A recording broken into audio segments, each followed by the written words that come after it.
안녕하세요. 달리는 변호사 달병 김종기 변호사입니다. 얼마 전에 상담 전화를 받았는데요. 진호위와 중노위에서 이겼는데 그 회사가 복직 명령도 하지 않고 부당해고 기간의 임금도 지급하지 않는다면서 저한테 추가로 민사소송을 제기할지 물어보신 분이 있었습니다.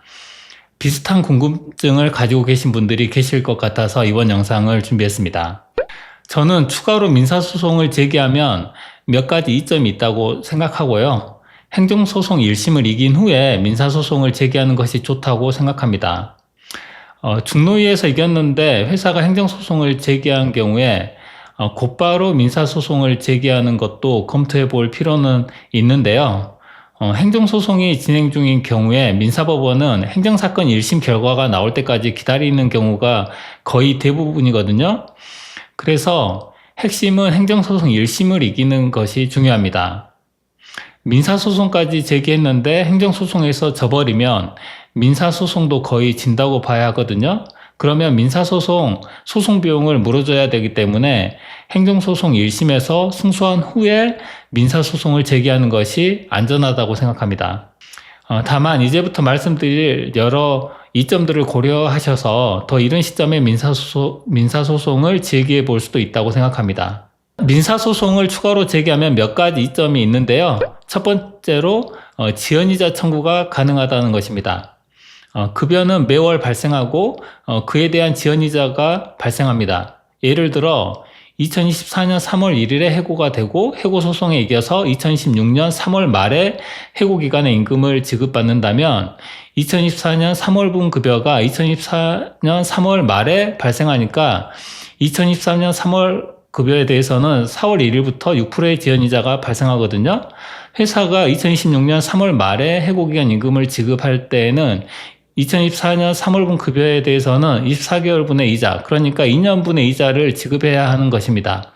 근로관계에 대해서는 기본적으로 상법상 법정이율 6%가 적용되거든요.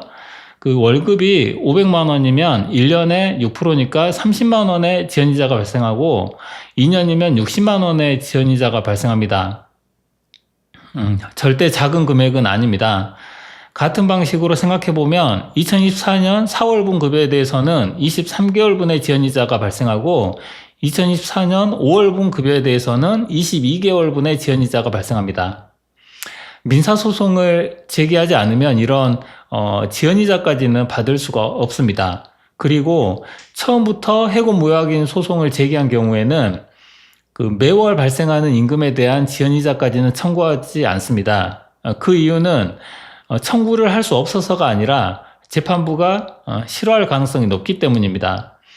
부당해고기간 임금 계산이 복잡해질수록 재판부는 원고 청구 기각을 하고 싶은 심리가 더 커지게 될 수밖에 없거든요. 해고가 정당하다고 판단을 하면, 그러니까 부당해고가 아니라고 판단하면 해고기간 임금을 계산할 필요가 없잖아요. 그래서 패소 가능성이 커진다고 생각합니다. 그리고 해고 무효확인 사건에서 매월 발생하는 임금에 대한 지연이자까지 청구하는 경우가 현실에서 거의 없기 때문에 판사가 봤을 때 원고가 유별나게 욕심을 부린다는 생각을 할 겁니다. 그렇기 때문에 매월 발생하는 임금에 대한 지연이자까지 청구하면 재판부가 부당해고가 아니라고 판단해버릴 위험성이 더 커진다는 것이 제 생각입니다. 그런데 행정소송에서 승소한 경우에는 민사재판부가 행정사건과 다른 판단을 할 수가 없기 때문에 매월 발생하는 임금에 대한 지연이자를 청구해도 무방하다고 생각합니다. 두 번째로 민사소송에 소송비용도 받을 수 있다는 이점이 있습니다. 행정소송을 맡긴 변호사에게 민사소송까지 맡기면 변호사 입장에서는 늘어나는 일이 있긴 하지만 별로 없기 때문에 최소한의 수임료만 받고 민사소송도 맡아드릴 수 있거든요. 그런데 피고한테 받을 수 있는 변호사 비용이 꽤 됩니다. 민사소송 제기로 추가로 발생하는 변호사 비용보다 더 클 가능성이 높은 거죠. 예를 들어서 연봉이 5천만 원인 분이 행정소송 1심 승소 후에 민사소송을 제기하면 아마도 해고된 때로부터 2년쯤 지난 후에 민사소송을 제기하니까 소가가 1억 5천만 원이 됩니다. 왜냐하면 해고 무효확인 사건에서 소가 산정은 이미 발생한 임금 플러스 향후 발생할 1년치 연봉이거든요. 그러니까 연봉이 5천만 원인 분이 2년 후에 민사소송을 제기하면 이미 발생한 임금 1억 원에 향후 발생할 1년치 연봉 5천만 원을 더해서 소가가 1억 5천만 원이 되는 것입니다. 그리고 소가가 1억 5천만 원일 때 받을 수 있는 변호사 비용은 940만 원입니다. 그래서 민사소송에 들어가는 추가적인 변호사 비용보다 더 큰 변호사 비용을 상대방한테서 받아낼 수 있는 것입니다. 세 번째로 강제 집행이 가능하다는 것입니다. 부당해고 구제 신청 절차의 경우에는 강제 집행은 안 됩니다. 사용자가 구제 명령을 불이행하면 이행 강제금을 부과당하고 확정된 구제 명령을 불이행하면 형사처벌을 당할 수 있어서 간접적으로 이행을 강제할 뿐 강제 집행은 안 됩니다. 그래서 사측이 배째라식으로 임금 지급을 안 하면 결국 민사소송을 제기해야 합니다.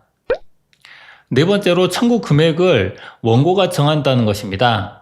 부당해고 구제 신청 사건 판정서 주문에는 해고기간 임금 상당액을 지급하라고만 기재되어 있기 때문에 승소를 해도 회사가 원래 줘야 할 임금을 제대로 지급하지 않고 일부만 지급하는 경우가 꽤 많습니다. 예를 들어 해고되기 전에 평균적으로 월 500만 원을 받았으면 500만 원을 지급해야 하는데 회사가 400만 원만 지급하는 식으로 장난을 칠 수도 있습니다. 그런 경우에 이행을 안 한 것은 아니기 때문에 이행강제금이 부과되지도 않고 형사처벌도 받지 않습니다. 그래서 나머지 100만 원을 받으려면 결국 민사소송을 제기해야 하는데요. 행정사건 도중에 미리 민사소송을 제기해두면 청구 금액을 근로자가 정하니까 한 번에 제대로 받을 수 있다는 이점이 있습니다. 다섯 번째로 민사소송에서 퇴직금과 연차수당까지 청구해서 받을 수 있다는 점입니다. 복직하지 않는 경우에는 추가되는 퇴직금과 연차수당을 받을 수 있고요. 복직을 하는 경우에는 연차수당을 받아야 합니다.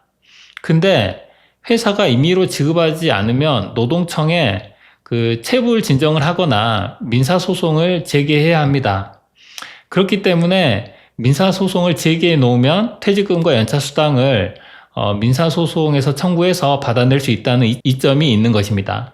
여섯 번째로 조정에 가름하는 결정이나 화해 공고 결정으로 마무리해서 승소금에서 세금과 사대보험료가 공제되지 않는 방식으로 정리할 수도 있다는 점입니다. 조정에 가름하는 결정이나 화해 공고 결정은 실질적으로 같은 겁니다. 그냥 소송상 합의라고 생각하시면 됩니다.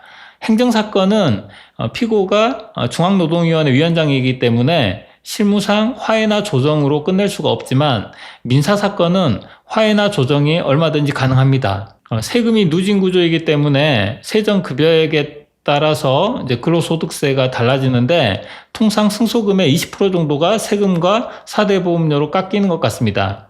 근데 민사소송을 제기해 놓은 경우에는 승소금에다가 퇴직금, 연차수당, 소송비용까지 다 더한 후에 5%에서 10%를 깎아주고 화해 권고 결정으로 마무리하면 결과적으로 근로자에게 적지 않은 이익이 됩니다. 회사 입장에서도 근로자에게 줘야 할 금액이 줄어들고 회사가 부담해야 할 사대보험료를 아낄 수 있기 때문에 회사도 화해 공고 결정에 응할 가능성이 높습니다. 노동위원회에 부당해고 구제 신청을 해서 중노회까지 이겼는데 회사가 행정소송을 제기한 경우에는 민사소송을 적극적으로 고려해 보시면 좋겠습니다. 다음에도 유익한 영상으로 인사드리겠습니다. 끝까지 시청해 주셔서 감사합니다.